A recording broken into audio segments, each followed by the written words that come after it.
주여 당신 앞에 내 영혼 엎드립니다.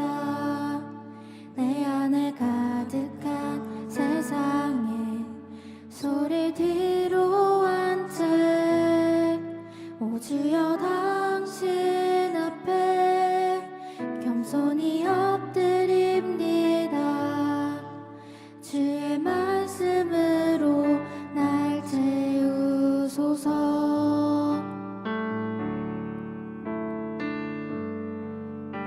세상이 말할 때 주의 오른손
항상 내 곁에 머무시네.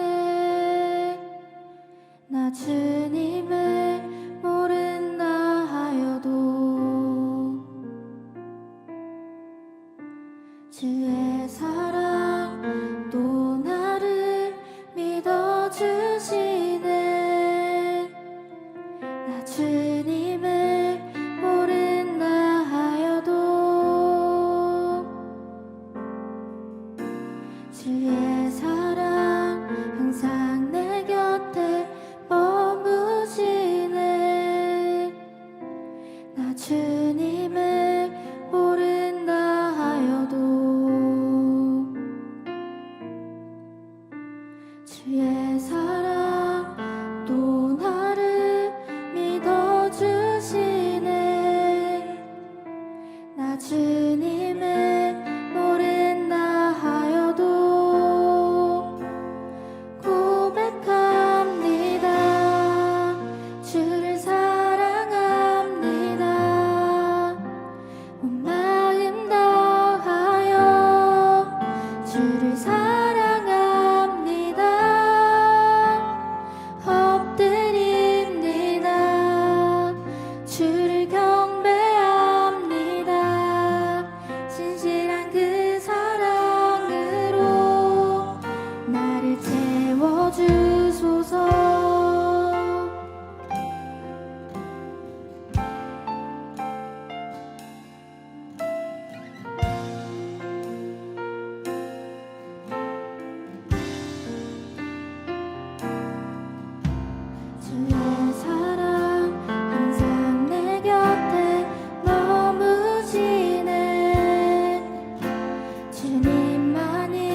주를 경배합니다.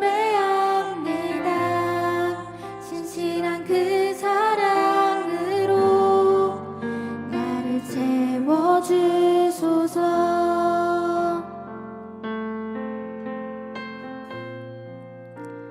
너는 가서 예루살렘 사람들의 귀에 이렇게 외쳐라.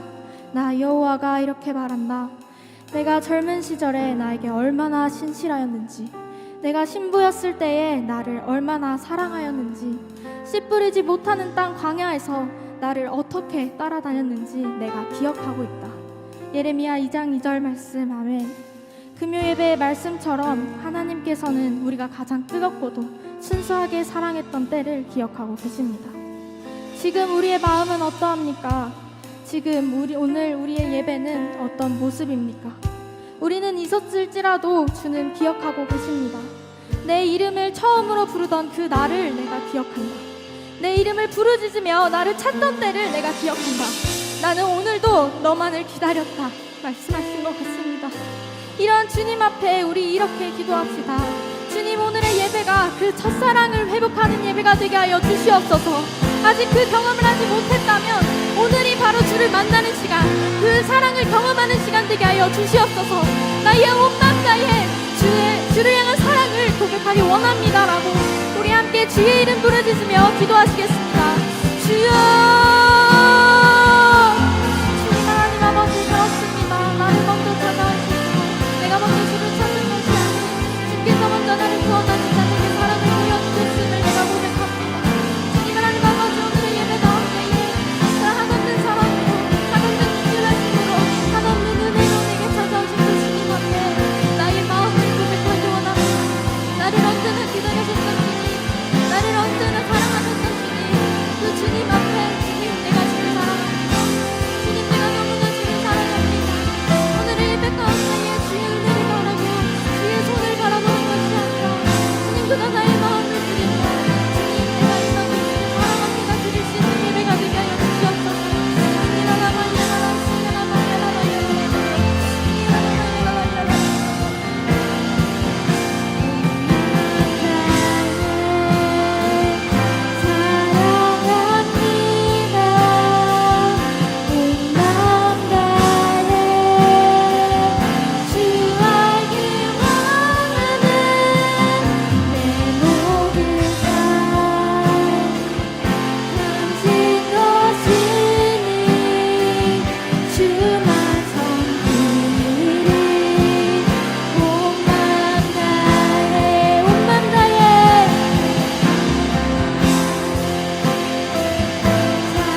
오늘 우리에게 주시는 하나님의 말씀은 창세기 32장입니다. 창세기 32장 1절로 32절 말씀인데요.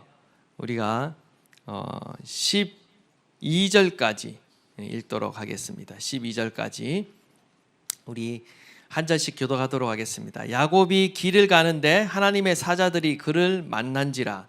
야곱이 그들을 볼 때 이르기를 이는 하나님의 길이라 하고 그 땅 이름을 마하나임이라 하였더라. 야곱이 세일 땅 에돔들에 있는 형 에서에게로 자기보다 앞서 사자들을 보내며 그들에게 명령하여 이르되 너희는 내 주 에서에게 이같이 말하라. 주의 종 야곱이 이같이 말하기를 내가 라반과 함께 거류하며 지금까지 머물러 있었사오며 내게 소와 나귀와 양떼와 노비가 있으므로 사람을 보내어 내 주께 알리고 내 주께 은혜 받기를 원하나이다 하라 하였더니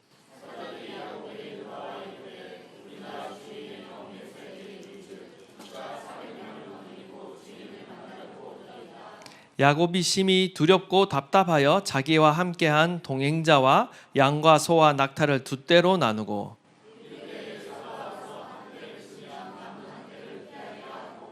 야곱이 또 이르되 내 조부 아브라함의 하나님 내 아버지 이삭의 하나님 여호와여 주께서 전에 내게 명하시기를 내 고향 내 족속에게로 돌아가라 내가 내게 은혜를 베풀리라 하셨나이다.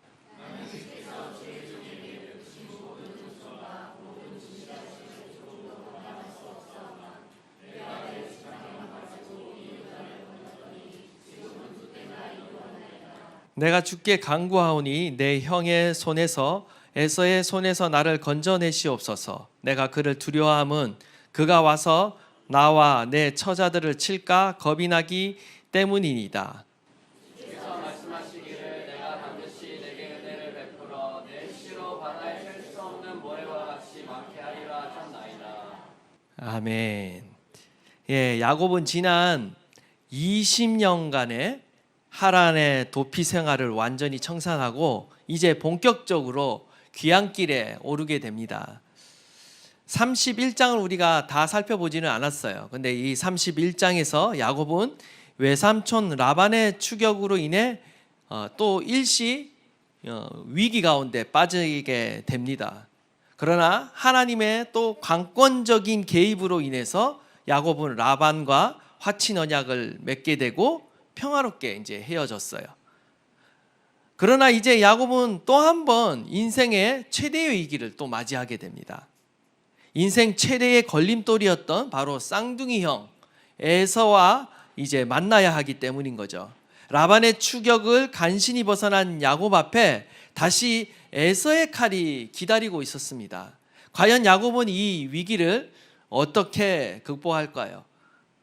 저와 여러분이 오늘 이 말씀을 통해서 우리의 인생의 위기를 어떻게 극복해야 되는지 그 지혜와 믿음을 배울 수 있기를 바랍니다. 먼저 1절과 2절을 보시면 야곱이 가나안 땅을 향해 가는 도중에 갑자기 하나님의 사자들, 천사들이 등장합니다. 야곱이 하나님의 사자들을 볼 때 이는 하나님의 군대다라고 말하는 것으로 봐서 천사들이 뭐 그냥 한두 명이 아니라 굉장히 많은 집단적으로 출현했던 것 같아요. 엄청난 광경이었을 것입니다. 뭐 천사가 한 명도 아니고 이제 군대라고 하니까 이제 수백 명 이렇게 등장한 거죠. 그리고 그 땅 이름을 뭐라고 칭하냐면 마하나임이라고 짓는데 그 뜻이 뭐냐면 두 진영, 두 군대라는 의미가 있습니다. 지금 천사들의 무리들이 지금 어떻다라는 겁니까? 두 개의 군사 대열을 이루어서 나타났다라는 것을 보여주고 있는 거죠.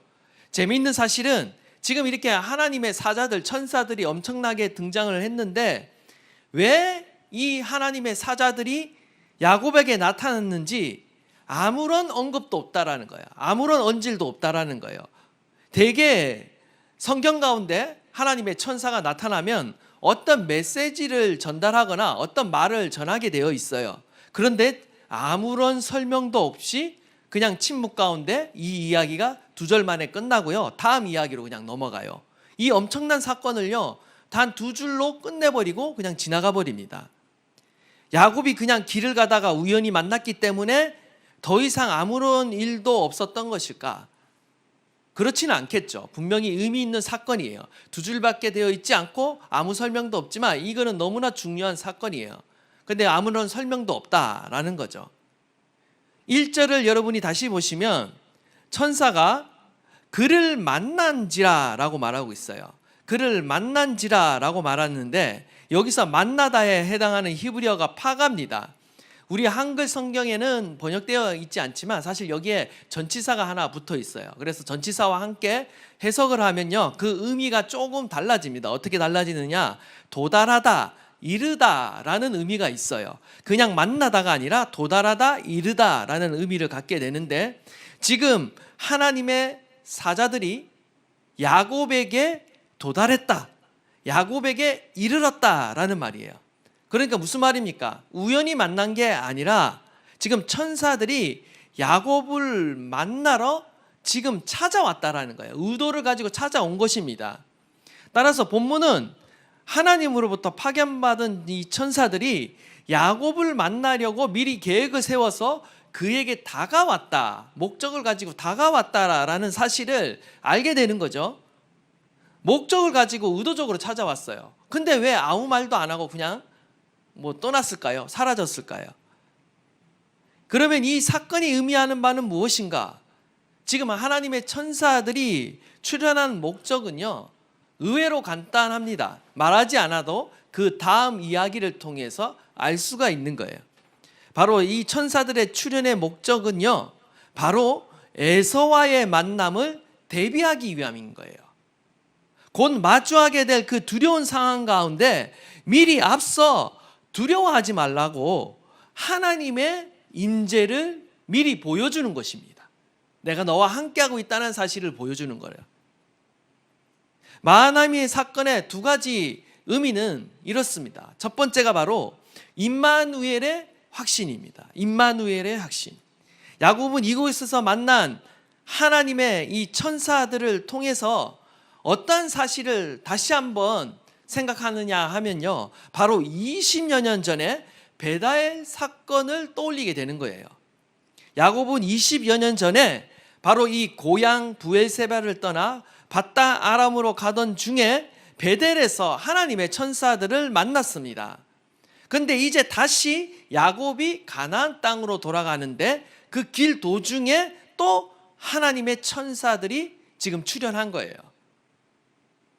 하나님은 야곱으로 하여금 베델 언약을 떠올리게 하는 거예요. 천사들이 사다리를 오르락 내리락 하는 중에 그 위에서 하나님께서 분명하게 말씀하셨습니다. 어떤 말씀을 하셨습니까?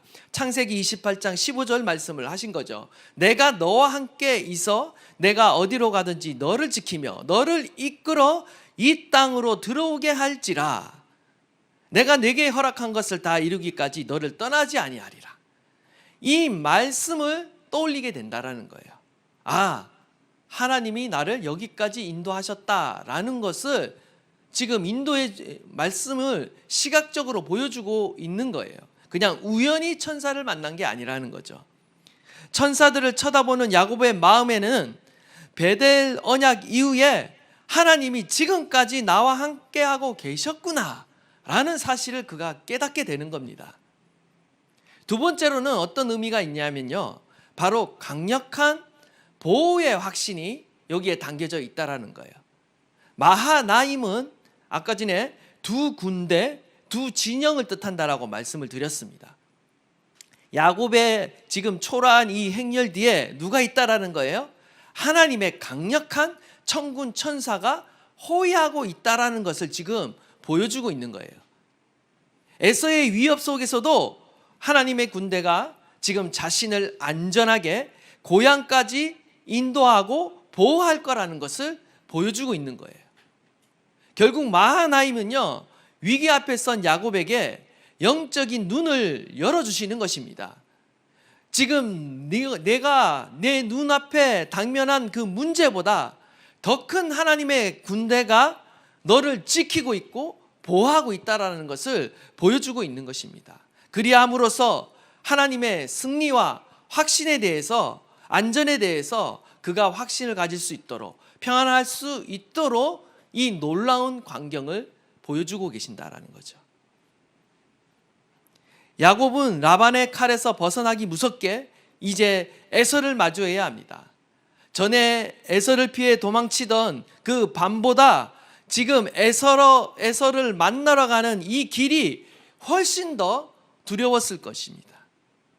야곱에게는 어느 때보다 하나님이 나와 함께하고 계시고 지켜주신다라는 믿음이 필요한 시점이에요. 그 어떤 때보다 하나님이 필요한 시점이죠. 나를 보호해 주신다라는 그 믿음이 더욱 필요한 때예요. 이때 하나님이 천사들을 보내서 그러한 사실들을 확증해 주신다라는 것이죠. 하나님은 야곱이 도망치던 밤에 하늘을 오르락내리락 하는 천사들을 보여주신 것처럼 이제 군대와 같은 하나님의 천사들을 보여주심으로 인해 그를 지키시고 보호하시겠다, 에서로부터 보호하겠다, 그 어떤 상황 속에서도 너를 지키며 보호하겠다라는 것을 보여주시는 것입니다. 야곱이 하나님을 찾기도 전에, 에서를 만나기도 전에 하나님은 이미 그의 마음을 아시고 미리 만나주고 계시는 것입니다. 하나님은 야곱과 함께하고 계시고 야곱을 대신에 싸워주시겠다라고 지금 말씀하고 있는 것입니다. 이 말씀은요, 오늘날에도 우리에게 필요한 말씀입니다. 저와 여러분에게도 해당되는 말씀이에요. 이게 야곱에게만 해당되는 말씀이 아니라 하나님의 모든 말씀은 그리스도 안에서 아멘인 거예요. 우리의 삶 가운데도 예스, 아멘 이루어지는 말씀인 거예요. 우리가 믿기만 하면 이 말씀은 우리의 삶 가운데도 실현되는 말씀인 줄 믿습니다. 시편 91편 1절에 그가 너를 위하여 그의 천사들을 명하사 내 모든 길에서 너를 지키게 하심이라. 여러분, 이 말씀을 여러분은 믿으십니까? 하나님이 저와 여러분을 지키신다는 사실을 믿으십니까? 하나님께서는요, 정말 하나님을 나의 피난처로 믿고 의뢰하는 자들에게 하나님은 오늘날에도 초자연적으로 천사를 파송하셔서 그의 모든 걸음과 길을 안전하게 지키시고 보호하신다라는 거예요. 신약에 오면 예수님이 분명히 말씀하시죠. 우리 믿는 성도들 각 사람마다 수호하는 천사가 하나님의 얼굴을 뵙는다라고 얘기하고 있어요. 아무리 연약한 자, 작은 자라도 우리가 실족시키지 말아야 될 이유는 바로 그를 지키고 있는 천사가 하나님을 뵙고 하나님께 보고한다라는 거예요. 이 말은 우리가 아무리 연약하고 보잘것없게 나 스스로를 생각한다 할지라도 어때요? 하나님의 천사가 나를 지키고 있다라는 거예요. 우리를 사랑하시는 그 하나님이, 우리를 존귀하게 여기시는 그 하나님이 우리를 지키신다라는 것입니다. 야곱만을 지키는 것이 아니라 이 야곱처럼 못난 인생도 지켜주시고 보호해 주시고, 그냥 천사가 아니라, 한 명의 천사가 아니라 천사 대군을 보내서 그를 호위하며 지키는 것처럼 저와 여러분의 인생을 보호하고 지키고 계신다라는 것입니다. 우리는 이러한 사실을 믿어야 될 줄 믿습니다. 놀랍게도요, 야곱은 이 놀라운 광경을 목도했음에도 불구하고요, 자신이 에서에게 보낸 전령이 돌아왔어요. 그리고 이제 보고를 하는 거죠. 뭐라고 보고합니까? 에서가 400명의 장정들을 거느리고 지금 주인을 만나러 옵니다 라는 이 소식을 듣자 어떻게 되냐면요, 그의 믿음이 또 완전히 무너져요. 언제 그랬냐는 듯이 이 놀라운 하나님이 보여주신 천사들을 보고 나서도요, 얼마 지나지 않아서 에서가 400명의 군사를 이끌고 지금 오고 있다라는 얘기를 들으니까 다시 두려워지는 것입니다. 7절 말씀 우리 한번 다 함께 읽겠습니다. 시작. 야곱이 심히 두렵고 답답하여 자기와 함께한 동행자와 양과 소와 낙타를 두 떼로 나누고. 아멘. 야곱이 지금 400명의 군대 앞에 지금 잔뜩 겁을 먹었습니다. 심히 두렵고 답답했다라고 말합니다. 그리고 본능적으로 어떻게 하느냐, 자신의 식솔들과 가축들을 두 떼로 나누는 거예요. 에서가 한 떼를 공격하더라도 한 떼는 도망갈 수 있도록 그 피할 길을 그가 본능적으로 딱 이렇게 만듭니다. 야곱은요, 조금 전의 모습이 온데간데 없는 거예요. 언제 하나님을 만나느냐는 듯이 완전히 진짜 믿지 않는 사람처럼 행동을 하는 거죠. 오직 두려움과 걱정에 지금 사로잡혀 있는 거예요. 마틴 로이드 존스 목사님은요, 그에 져서 영적 침륜에서 다음과 같은 이야기를 하고 있습니다. 우리 문제의 대부분은 우리가 알고 있는 바를 실제로 적용하지 못하는 데서 옵니다. 우리는 지식을 가지고 있지만 정작 구체적인 상황에서 그것을 적용하지 못합니다. 이해가 되세요? 우리와 같은 상황이죠. 그런데 야곱은 사실 더했어요. 지식이 아니잖아요. 봤잖아요. 신비로운 체험을 했잖아요. 초자연적인 천사를 만났잖아요. 우리가 놀라운 기적을 체험하고도요, 시련을 또 만나잖아요. 우리의 마음이 또 흔들립니다. 우리는 그 인생 가운데 야, 정말 살아계신 하나님 한 번만 만나면 내 이루지 않을 텐데 라고 뭐 이렇게 생각하는 분 계실 거예요. 그런데 전혀 그렇지 않습니다. 놀라운 기적을 체험하고 하나님을 경험했던 사람 중에서도요, 다시 세상으로 돌아가는 사람 많이 있습니다. 실족해서 돌아가는 사람 많아요. 시련 앞에 넘어지는 사람 허다하게 많습니다. 지금 야곱이 바로 그렇다라는 거죠. 자신이 갖고 있는 그 체험, 자신이 갖고 있는 그 지식이 아직 실제가 되지 않았어. 자신의 인생에 아직 이론에 불과했다라는 것을 어김없이 보여주고 있는 것입니다. 마틴 로이드 존스 목사님은 또한 이렇게 말합니다. 인생에서 겪는 불행의 대부분이 당신 자신에게 하나님의 진리를 말하는 대신 자기 자신의 불안한 소리를 듣고 있기 때문이라는 사실을 알고 계십니까? 무슨 말인지 아세요? 이해가 됐어요? 이 말이? 대부분의 사람들의 문제는 뭐냐면 하나님의 진리를 내 자신에게 말하는 대신 뭘 하냐면 내 속에서, 내 감정에서 나오는 소리에 우리는 항상 귀를 기울인다라는 거예요. 우리는 항상 우리의 내면에서 들려오는 불안의 소리, 두려움의 소리에 귀를 기울입니다. 때문에 문제가 되는 거예요. 왜냐하면 믿음은 들음에서 나오기 때문이에요.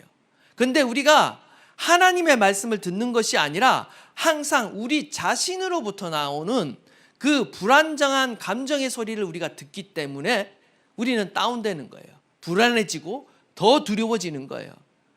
반대가 되어야 하는 겁니다.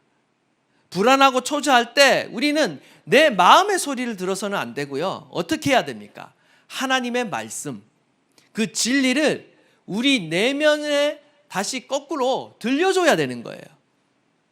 여러분 스스로에게 진리를 말해야 하는 거예요. 그리고 그 반복 중 하나가 바로 하나님의 말씀, 하나님의 말씀을 묵상하는 거예요. 계속 반복해서 읽는 거예요. 중얼거리는 거예요. 하나님의 진리가 나의 내면 속에 들려지도록 우리는 거듭거듭 그 진리를 선포해야 된다는 것입니다. 내 자신의 귀에 들려주고 내 마음과 생각 속에 계속 진리의 소리를 듣게 하는 것, 그것이 필요하다라는 것을 보게 되는 거죠. 믿음은 결코 자동적으로 작동하는 것이 아니에요. 우리 안에 믿음을 가졌다, 예수님을 믿는다, 내가 모든 상황 가운데 그냥 내 믿음이 그냥 일어날 것 같지만 전혀 그렇지 않습니다. 우리가 믿음을 적용해야 되는 거예요. 실천해야 되는 거예요. 나의 선택이라는 거예요.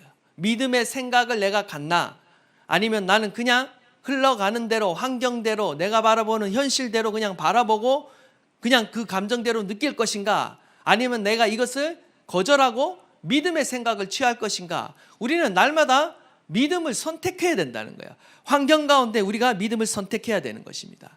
믿음을 적용하지 않으면 우리는 이미 믿음을 가지고 있으면서도 동시에 두려움의 지배를 당할 수 있습니다. 우리의 삶은 항상 두렵고 불안한 삶의 현장이에요.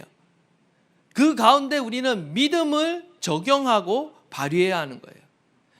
지금 야곱은 마하나임의 이 하나님의 군대를 보았음에도 불구하고 지금 실제적인 육체적인 이 에서의 군대 때문에 지금 두려워하며 떨고 있고 불안해하고 있는 것입니다. 지금 야곱은 둘 사이에서 갈등하고 있는 거예요. 보이지 않는 하늘의 군대를 믿을 것인가, 아니면 보이는 에서의 군대를 믿을 것인가, 지금 갈등하고 있다라는 거죠. 여기서 우리는 결단해야 돼요. 보이지 않는 하늘의 군대를 우리가 믿지 못하면요, 결국 우리는 눈에 보이는 에서의 군대 앞에 두려워 떨 수밖에 없고, 그 두려움 앞에 우리는 굴복하는 인생을 살아갈 수밖에 없다라는 거예요. 우리는 부족하고 연약하지만요, 이 두려움 앞에, 고난 앞에, 시련 앞에 굴복하지 않으려면 보이지 않는 하나님의 군대, 보이지 않는 하나님의 그 말씀을 신뢰해야 하는 것입니다. 그리할 때 우리는 두려워하지 않게 되는 거예요. 원하기는 저와 여러분이요, 보이지 않지만 실제하는 우리를 돕고 계시고 우리를 붙잡고 계시고 우리를 호위하고 계시는 그 하나님의 군대를 신뢰할 수 있기를 바랍니다. 하나님께서 저와 여러분을 호위하고 계시고 지키고 계시고 하나님께서 보호하고 계십니다. 이것이 진리예요. 이 진리를 붙드시는 저와 여러분 되시기를 바랍니다. 부족하고 연약한 모습에 지금 야곱의 그 모습이 계속 등장하고 있는데, 그럼에도 불구하고 야곱이 한 가지 잘하는 것이 있습니다. 이 두려운 상황 가운데 그냥 있는 것이 아니라 그가 어떻게 하고 있습니까? 하나님께 기도하고 있다라는 것입니다. 우리 9절에서 12절인데요. 우리 한번 이 기도 내용, 야곱이 기도한 내용 중 가장 긴 내용이 오늘 이 본문에 처음이자 마지막으로 등장합니다. 우리 한번 한 목소리로 다 함께 읽도록 하겠습니다. 시작. 내 아버지의 이삭의 하나님 여호와여, 주께서 전에 내게 명하시기를 내 고향 내 족속에게로 돌아가라. 내가 내게 은혜를 베풀리라 하셨나이다. 나는 주께서 주의 종에게 베푸신 모든 은총과 모든 진실하심을 조금도 감당할 수 없사오나 내가 내 지팡이만 가지고 이 요단을 건넜더니 지금은 두 때나 이루었나이다. 내가 주께 간구하오니 내 형의 손에서 에서의 손에서 나를 건져내시옵소서. 내가 그를 두려워함은 그가 와서 내 처자들을 칠까 겁이 나기 때문이이다. 주께서 말씀하시기를 내가 반드시 내게 은혜를 베풀어 내 시로 바다에 셀 수 없는 모래와 같이 많게 하리라 하셨나이다. 아멘. 지금 야곱이 두렵고 답답한 상황 가운데 어떻게 하고 있습니까? 기도하고 있습니다. 간절히 주님께 기도하고 있어요. 야곱이 한 기도는 야곱의 생애에서 사실 가장 정돈되고 신학적으로 깊은 기도가 바로 여기에 등장하고 있어요. 여러분, 우리가 고난을 통과할 때 우리의 기도는 깊어지게 되어 있어요. 결코 기도는요, 기도의 영은요, 저절로 생겨나지 않습니다. 고난을 통과하면서 주어지는 거예요. 누군가가 저 사람은 어떻게 기도를 저렇게 잘하지? 나도 저런 은사를 받고 싶어. 은사라고 생각하시지만 물론 은사인 부분이 있을 것 같아요. 뭐 방언의 은사나 이런 거 있으면 정말 기도가 더 수월하게 쉽게 되어지죠. 오래 기도가 되어지죠. 그러나 기도는요, 고난을 통과하면서 생겨나는, 주어지는 은사예요. 그래서 고난을 통과하지 않고서는요, 우리의 기도가 자라나지 않는 것입니다. 야곱은 아직 불완전하지만 지금 시련을 통해서 마음이 가난해졌고 비로소 하나님을 간절히 찾기 시작하는 거예요. 기도의 영이 생겨나기 시작하는 것입니다. 그의 기도가 달라지기 시작합니다. 그가 기도하면서 붙드는 것은 바로 두 가지를 분명하게 붙들고 있어요. 우리도 기도할 때 이 두 가지를 붙들면 좋습니다. 첫 번째는 뭐냐면 내 힘이 아닌 하나님의 은혜를 의지하고 있다라는 거예요.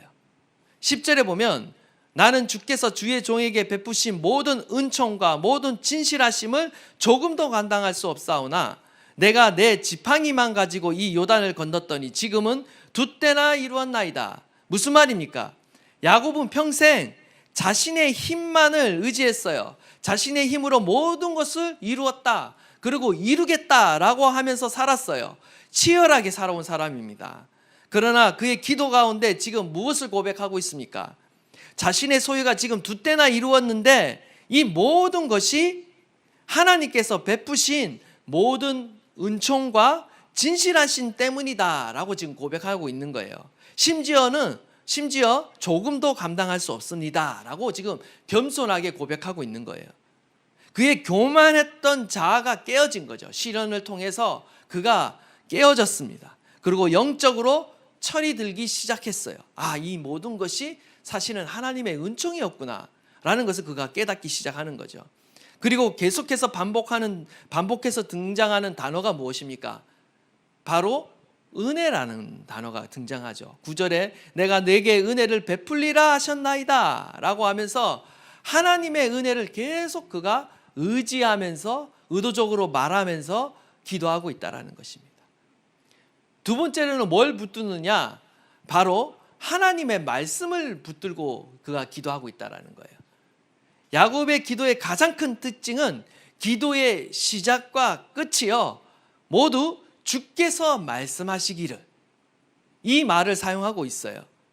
9절에 보면 주께서 전에 내게 명령하시기를, 12절에도 주께서 말씀하시기를, 이렇게 기도할 때 하나님이 하신 하나님의 말씀, 약속을 근거로 해서 기도하고 있다는 거예요. 하나님이 돌아가라고 하신 분도 하나님이시고 내 자손을 모래같이 많게 하시겠다고 약속하신 분도 하나님이십니다. 그런데 지금 에서가 내 자식들을 다 죽이면 하나님의 그 약속은 어떻게 됩니까? 약속을 지키시기 위해서라도 나를 살려주셔야 합니다. 지금 이렇게 기도하고 있는 거예요. 하나님의 말씀으로 지금 하나님께 되려 기도하고 있는 거죠. 기도는 무엇입니까? 기도는요, 한마디로 하나님의 약속을 재확인하는 과정이 바로 기도예요. 나의 소망, 나의 원하는 바람을 알리는 시간이기도 하겠지만 더 중요한 것은 하나님의 약속을 재확인하는 시간이 바로 기도라는 거예요. 우리는 믿음이 흔들릴 때마다 기도를 통해서 하나님의 약속을 재확인해야 합니다. 하나님, 이렇게 말씀하지 않으셨습니까? 하나님, 이렇게 약속하지 않으셨습니까? 신실하신 하나님, 그 말씀을 내 삶에도 이루어 주십시오. 여러분, 말씀을 가지고 이렇게 기도하세요. 하나님은 신실하신 분이기 때문에 우리가 하나님이 이렇게 말씀하셨지 않습니까? 라고 말씀을 들이대면 하나님은 약해질 수밖에 없어. 자신이 하신 말씀을 지킬 수밖에 없기 때문이에요. 우리는 항상 말씀을 가지고 그 하나님 앞에 나가 기도해야 하는 것입니다. 우리가 우리의 인생 가운데 만나는 수많은 두려움과 그 시련 앞에 무릎을 꿇지 않기 위해서는요, 결국 우리는 하나님 앞에 무릎을 꿇어야 하는 거예요. 두려움에 무릎 꿇지 않기 위해서는요, 우리가 하나님 앞에 무릎을 꿇어야 한다는 거예요. 야곱이 왜 하나님께 무릎을 꿇었겠습니까? 두려움이 자신을 압도하니까 그 두려움 앞에 내가 매몰되지 않고 무릎 꿇지 않기 위해 도리어 하나님께 무릎을 꿇는 거예요. 야곱은 하나님께서 에서의 소나기에서 건져달라고 더욱 구체적으로 기도합니다. 우리도 구체적으로 기도해야 돼요. 특별히 하나님의 약속을 언급하면서 하나님의 은혜와 보호를 구하면서 기도하는 거예요. 우리는 항상 믿음을 가지고 기도해야 돼요. 그 믿음의 근거는 하나님의 약속의 말씀입니다. 오늘 나를 두렵게 하는 문제들이 무엇입니까? 저와 여러분의 인생 가운데 걱정하게 만들고 염려하게 만드는 그 두려움의 원인들이 무엇입니까? 하나님 앞에 무릎을 꿇어야 하는 것입니다. 그것으로 인해 내 삶이 망가지고 통제되지 않는 그런 것이 아니라 우리가 하나님께 무릎을 꿇을 때 오히려 내 삶이 하나님의 통치로 정돈되게 되는 거예요. 하나님께서는요, 우리가 주님 앞에 무릎 꿇을 때 우리의 인생을 호위해 주시고 대신 싸워 주신다라고 약속해 주고 계시는 것입니다. 계속해서 보시면 우리 19절에서 20절 말씀인데 우리 한번 다 함께 읽겠습니다. 시작. 그 둘째와 셋째와 각 때를 따라가는 자에게 명령하여 이르되 너희도 에서를 만나거든 곧 이같이 그에게 말하라. 하라 하니 이는 야곱이 말하기를 내가 내 앞에 보내는 예물로 형의 감정을 푼 후에 대면하면 형이 혹시 나를 받아주리라 함이었더라. 아멘. 야곱은요 간절히 하나님께 기도했어요. 근데 그럼에도 불구하고 기도를 마쳤음에도 불구하고 어떻습니까? 아직 자신의 모든 불안을 다 떨쳐내지 못했어요. 그래서 추가적인 행동을 취합니다. 에서의 분노를 달래기 위해서 엄청난 양의 예물을 준비해요. 염소, 양, 낙타, 소, 나귀 그 예물을 보내는 그 단락이 굉장히 많아요. 그 보면 굉장히 자세하게 기록되어 있습니다. 온갖 가축들을요, 수를 세하려 보면 총 550마리입니다. 550마리. 엄청난 예물이에요. 550마리라는 것은. 여러분, 가축 550마리라는 건 엄청납니다. 오늘날의 환산에도 어마어마할 거예요. 이 어마어마한 예물을 준비해요. 근데 이 예물을 한꺼번에 보내는 것이 아니라 야곱이 여기서 또 머리를 굴립니다. 어떻게 하냐면 세 때로 나눠요. 세 때로. 그래서 이 세 때를 시간의 간격을 두고 에서에게 보내는 거예요. 이유는 무엇입니까? 에서가 이 동물을 제일 처음에 이제 받을 거 아니에요? 그러면 어쨌든 기분이 좋을 겁니다. 뇌물을 받았기 때문에. 근데 또 지나지 않아서 또 예기치 않은 예물을 또 받는 거예요. 그래 이게 단 줄 알았는데 나중에 보니까 또 오는 거예요. 지금 무엇을 유도하고 있는 겁니까? 지금 에서의 그 분노를 무장해제시키려고 지금 엄청난 잔머리를 굴리고 있는 거예요. 뿐만 아니라 혹시라도 예물을 보냈는데 에서가 분노해서 그들을 처단하면 나머지 이제 떼들은 도망가려고 준비를 하는 거예요, 사실은. 한 떼를 치면 다른 떼들은 도망가려고 지금 준비하고 있는 거죠.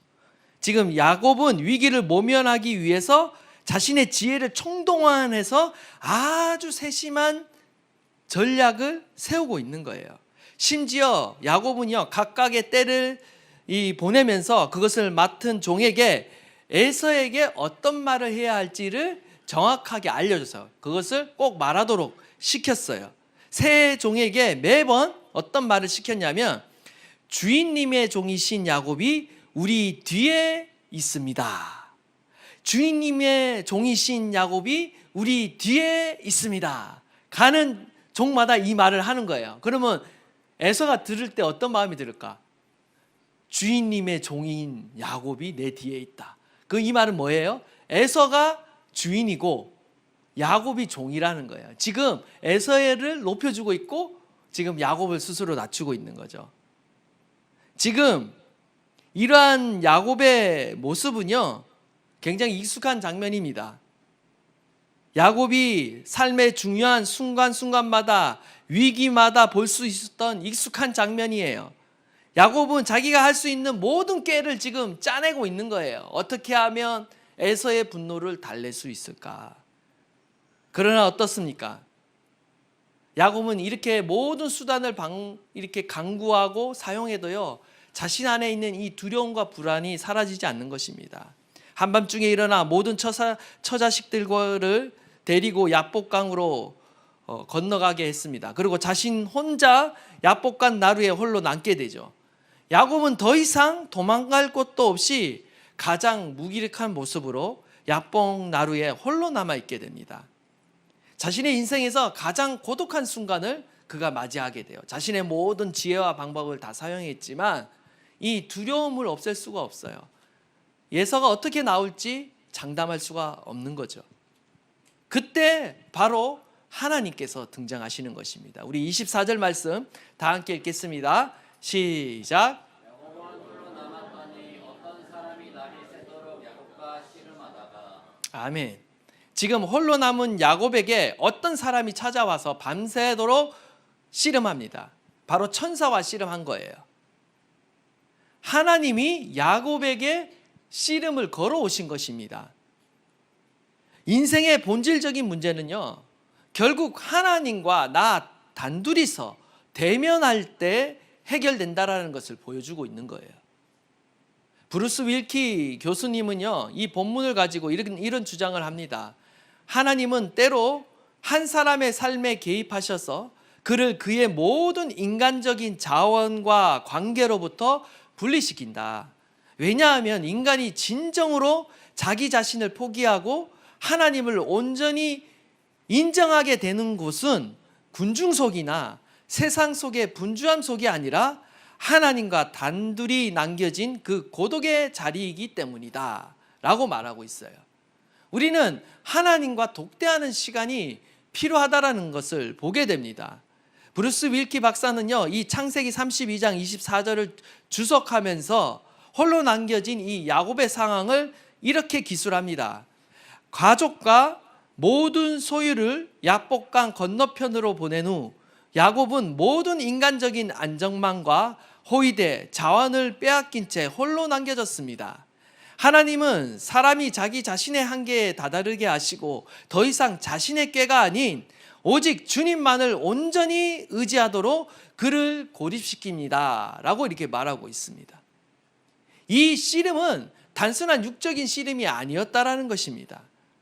오직 자신의 힘만으로, 자신의 지혜만으로 살아보려고 애쓰며 노력한 그 야곱을요, 오히려 고립시키시고 그의 자아를 깨트리는 작업이었어요.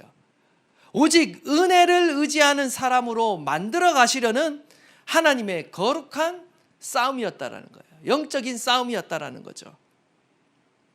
야곱은요, 평생을 씨름하며 살아온 사람입니다. 어떤 의미로 보면 야곱은 씨름하는 사람이에요. 태어날 때부터 형의 발 뒤꿈치를 잡았고요, 아버지의 축복권을 빼앗으려고 씨름했습니다. 형과 씨름한 거죠. 속였습니다.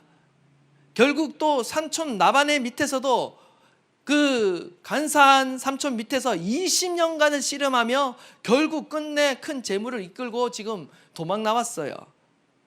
그의 인생은 한마디로 수단과 방법을 가리지 않고 복을 얻기 위해 분투하는 삶이었어요. 씨름하는 삶이었다라고 정의를 내릴 수 있을 것 같아요. 그런 야곱에게 하나님이 다가오셔서 지금 말씀하는 거예요. 야곱아, 이제 나와 씨름하자.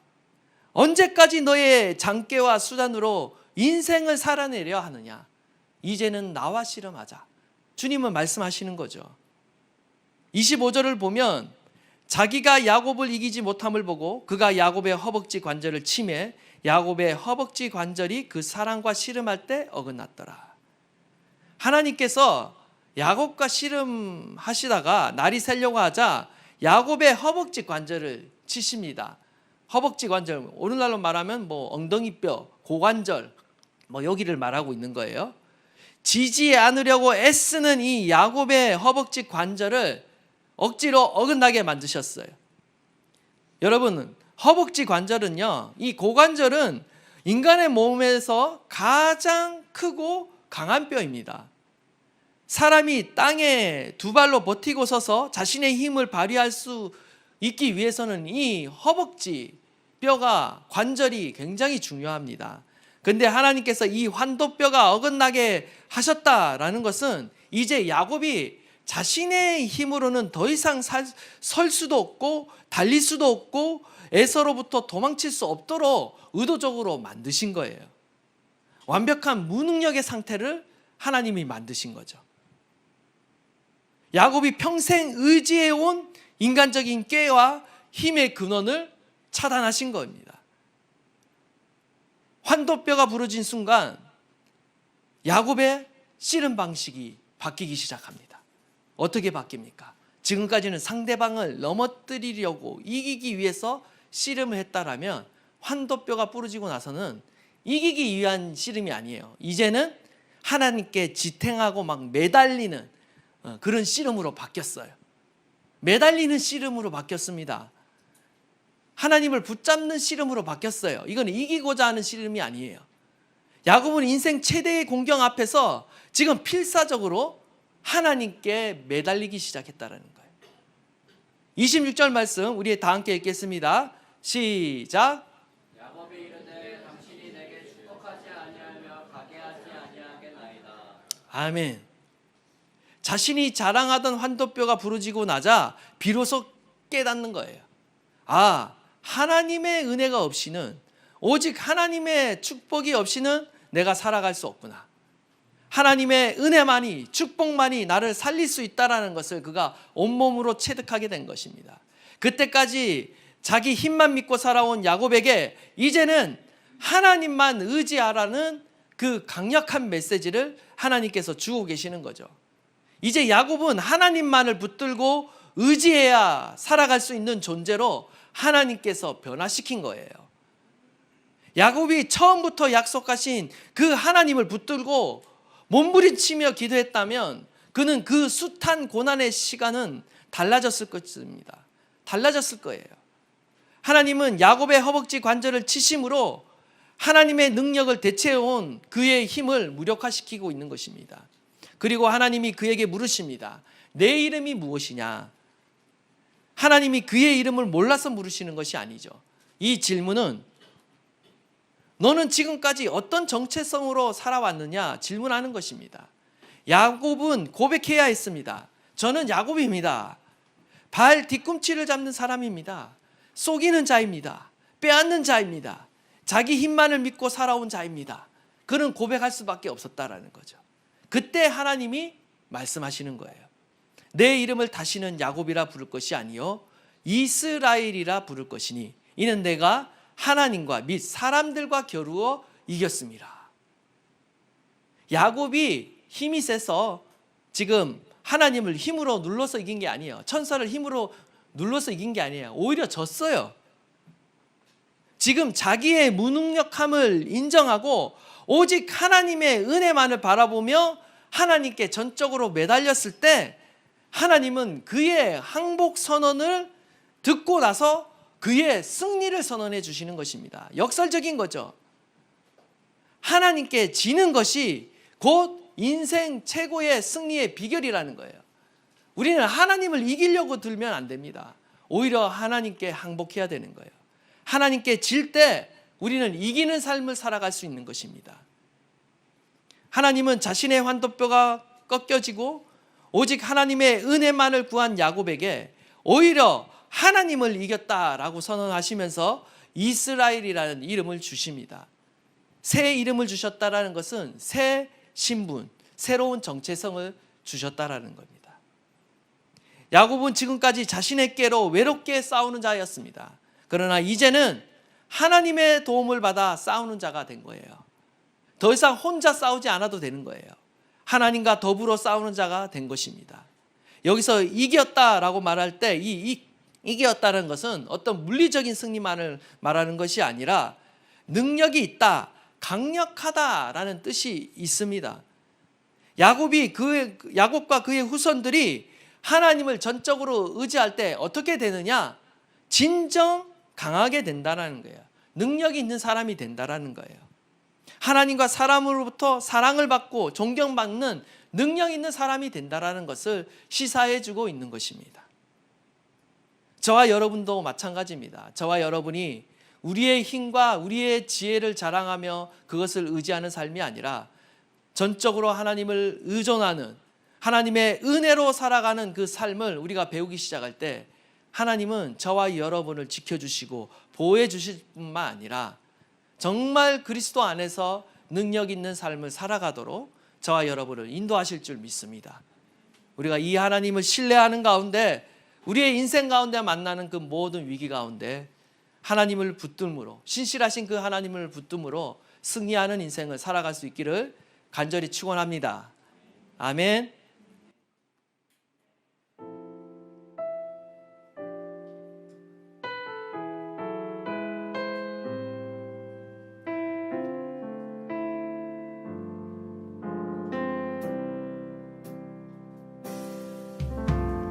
세상 다 변하고 이 삶의 끝이 와도 주 없이 살 수 없네.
그 어떤 폭풍이 밀려온다 할지라도, 그 어떤 위기가 우리 가운데 닥친다 할지라도 우리가 반드시 기억해야 될 것은 그 모든 불안한 상황 가운데 하나님의 군대가, 하나님이 우리를 호위하고 계신다라는 사실입니다.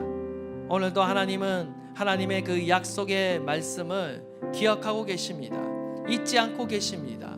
오늘도 우리의 삶을 호위하고 계시며 지키고 계시며 보호하고 계신 줄 믿습니다. 이 하나님을 믿는 자는 두려워하지 않게 될 것입니다. 주님과 함께 오히려 그 폭풍을 뚫고 하늘 높이 날아오르게 될 줄 믿습니다. 주님을 보게 하여 주십시오. 하나님의 군대를 보게 하여 주십시오. 나를 둘러싼 적들을 바라보는 것이 아니라 하나님, 그것보다 더 크신 위대하신 하나님의 군대들을 볼 수 있는 눈을 열어 주시옵소서. 우리 다 함께 한번 주여 부르짖고 통성으로 기도합니다. 주여. 예, 주님, 그렇습니다. 나와 함께하고 계시는 주, 오늘도 나의 삶을 지키시고 인도하시는 주, 천군과 천사로 우리를 보호하시는 주 하나님을 신뢰하게 하여 주십시오. 그 어떤 상황에도 두려워하지 않고. 하나님 아버지, 우리의 인생 가운데 정말 광야에서 홀로 남겨진 것 같은 그 고독한 상황 가운데 처해졌다 할지라도 하나님을 기억하게 하여 주시고, 이제 다른 것과 싸우는 것이 아니라 주님과 기도의 씨름을 함으로, 하나님께 매달려 기도함으로 인해 하나님의 그 놀라우신 은혜와 하나님의 그 놀라우신 보호를 경험하는 저희들이 되게 하여 주십시오. 주님은 신실하십니다. 주님을 전적으로 찾고 의지하는 자에게 하나님의 능력을 베푸십니다. 이 놀라운 능력을 우리가 날마다 경험하며 살아가도록 저희들을 인도하여 주시옵소서. 이제는 우리 주 예수 그리스도의 은혜와 하나님 아버지의 크신 사랑하심과 성령님의 감화 감동 역사하심과 보호하심과 인도하심이 오늘도 전적으로 하나님의 은혜를 구하며 주님께 매달리며 붙어있는 자들에게 영원토록 함께하시기를 간절히 축원하옵나이다. 아멘.